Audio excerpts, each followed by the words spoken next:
Natasha from YMO Homeschool, and today I'm here to give you a review of Notgrass, Our Star-Spangled Story Part 1. If you're new to my channel, thank you so much for joining me, and if you're not new, thank you for joining me again. But I have partnered with Notgrass this year. They have sent me Our Star-Spangled Story in exchange for my review of it. And if you have been with me for a while, you will probably already know that I absolutely love this curriculum.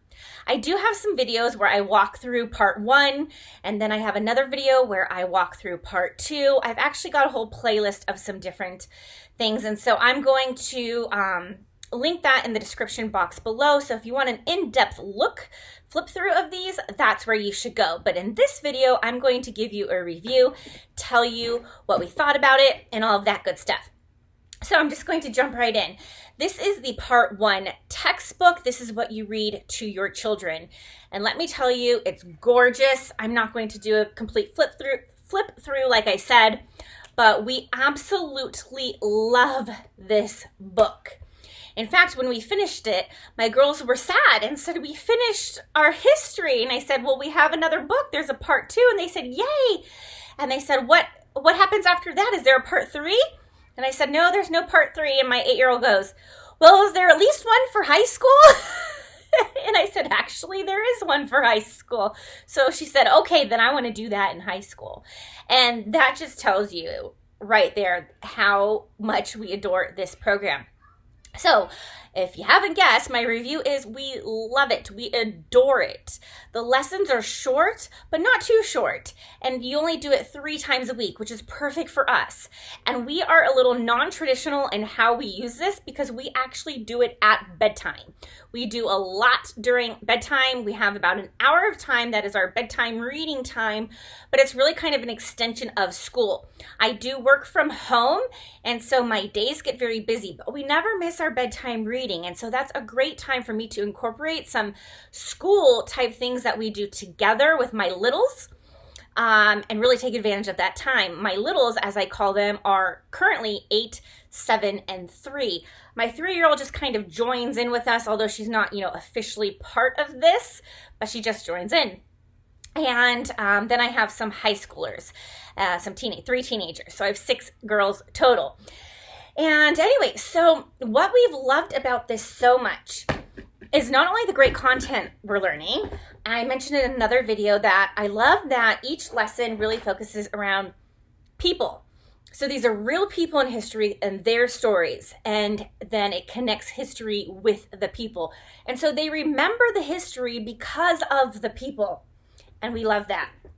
Now, another thing we have enjoyed is the timeline book. At the end of each week, you go through the timeline book. It tells you what pages to go through and everything. And how we do this is the girls take turns reading the date or reading the caption. And when we go through this, they're like, oh yeah, I remember that. Oh yeah, he's such and such, and that sort of thing. And so it's just a good reminder. We do sometimes come across things in the timeline that we haven't yet gotten to. And so they'll say, what's that? And I'll say, well, that's coming up, and it'll pique their interest a little bit too. So this has been really nice, and I'm really just glad I didn't have to make it. And then another part of the curriculum is the student workbook. Now, my 8-year-old absolutely loves the tests, or their quizzes really, that are in here. She just thinks they're a blast. So at the end of each unit, there's a worksheet that we call a quiz because it really covers the whole unit. And she does these on her own, and it's a way for me to see how she's understanding things. I do help my 1st grader with hers. Again, the flip throughs of these are all in those other videos, so I won't go through these too deeply.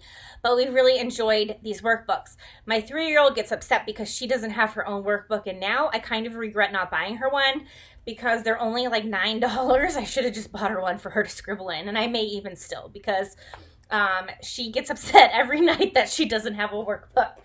It also comes with an answer key. And this is really nice.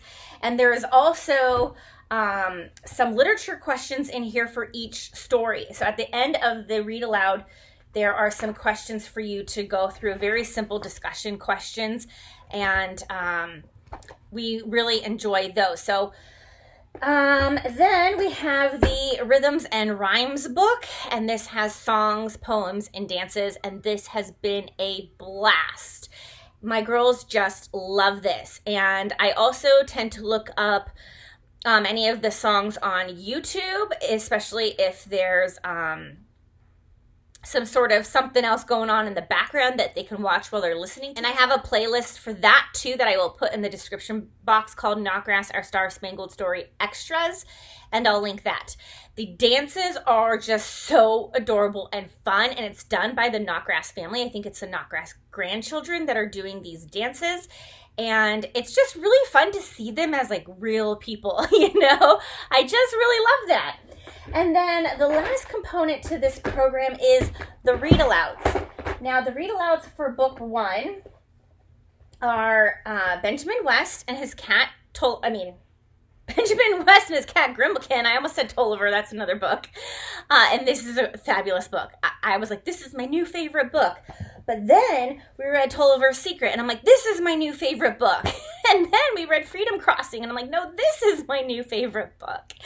And then the last book in the part 1 is Farmer Boy. We actually skipped this one for now because my daughter is actually reading Little House on the Prairie with her book club, and Farmer Boy comes after that.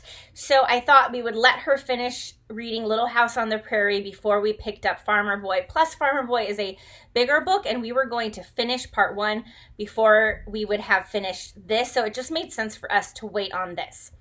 But let me tell you, these 3 read-alouds that we read were so amazing. I literally was crying. I think maybe in all of them, but I surely cried in Freedom Crossing.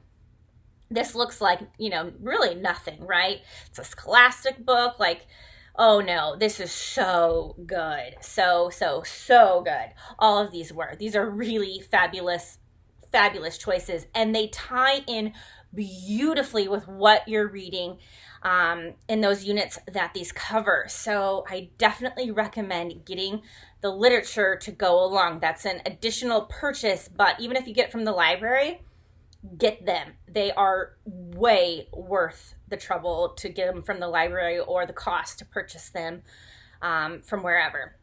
You could get these from Notgrass or from Amazon or from, you know, wherever you want. Okay, so let me just tell you though, the one thing we have really thoroughly enjoyed is all of the unit projects. There is a project for each unit, and so that we've done things like we've made a King George the Second's hat shop, or was it the Third's? Now I can't remember. King George's hat shop. We've made pottery. Today we had a starvation party, which is a post-Civil War party because they were starving, and there's a recipe in there and everything. We've done, we did some panning for gold. That was an extra thing I brought into the curriculum because I found these kits at Marshall's on clearance. So I got those when we were learning about the 49ers, and we did that. We've just done all sorts of fun activities, and those have been a blast. And like I said, we do our history at bedtime, but we don't do any of the dances or the unit projects or anything like that during bedtime. We do those during the day at a different time. So it works really nicely for us. I love how it is so flexible. One thing that we don't do, now where did I put the book? Oh, here it is the hands-on activities in the lessons. So at the end of each lesson, you have lesson activities. We always do those. Those usually include some sort of looking at the maps and pointing out different places. May include a song or a dance from the Rhythms and Rhymes book, and includes the workbook and the literature. So we always do all of the lesson activities. We always do the review questions, and there's 3 questions that cover kind of the main points of the lesson, and one of them is usually kind of like a what do you think sort of question to really get the discussion going. And then there's hands-on at history ideas. Well, this one says the unit project, so we would do that, but so I didn't switch to a very good page. Let me go to this one. So these hands-on activities say, pretend that you can only communicate through sign language, use building blocks to build a school for people with disabilities. A lot of these hands-on activities have something to do with pretending or building, and we choose to skip these. For one, my kids, I think this would be really good if you're doing it with younger kids. So like my 3-year-old would probably really enjoy this, although I wouldn't do this program with a 3-year-old only. Or if you're doing it with maybe a 1st or 2nd grader only, they'd probably really enjoy these. But my 3rd grader doesn't want to build something with building blocks. And that's okay, because that's the flexibility of this program. It gives you these ideas, but you don't have to do them.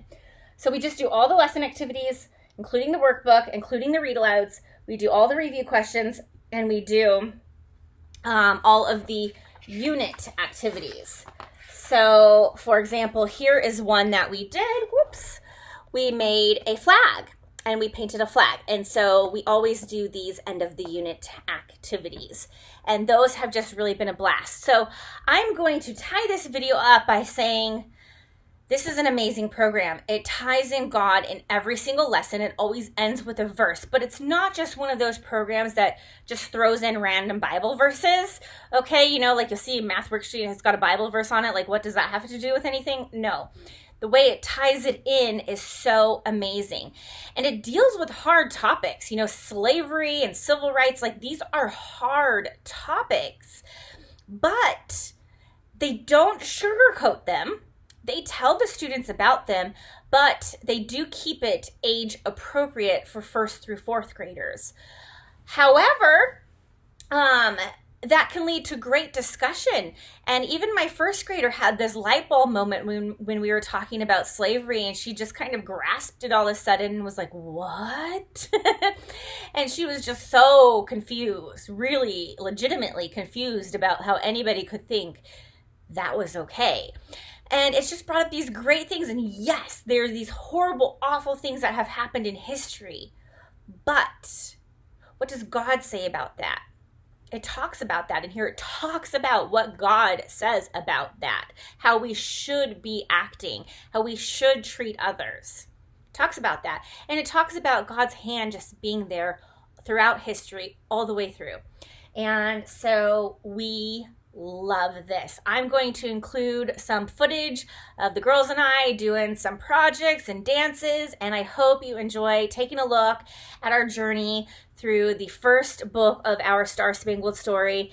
We've already jumped into part 2, and I just continue to really, truly love this program. Now, before I go, I actually wanted to read you something that I wrote on Instagram, because I feel like it just expresses my heart so well. I guess I'm maybe better with written words than I am oral words, but this is truly how I feel.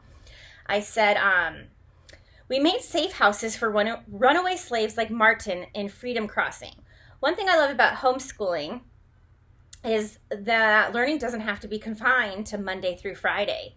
One thing I love about Notgrass history is that it helps me be the mom and teacher I want to be. The mom that does the projects, songs, and dances with her children. The mom that's intentional with her time with her children. I'm eternally grateful for our Star Spangled story. It's not just about the curriculum, but the memories made that we will treasure forever. And that is how I truly feel. This curriculum is helping me to be that mom and teacher I want to be. I simply don't have the time to come up with these things on my own. As a working mom with 6 kids, I just don't have the time. But it's all planned out and ready for me here. And I just get that time with my little ones, just playing and dancing and laughing and having fun and learning all the way through. And so I'm going to get choked up, but I really am thankful for this curriculum. It sounds so silly, but it has just really brightened our homeschool, and I'm really, really thankful for it. So anyway, please enjoy the footage of our Star Spangled story part 1, and I will talk to you soon.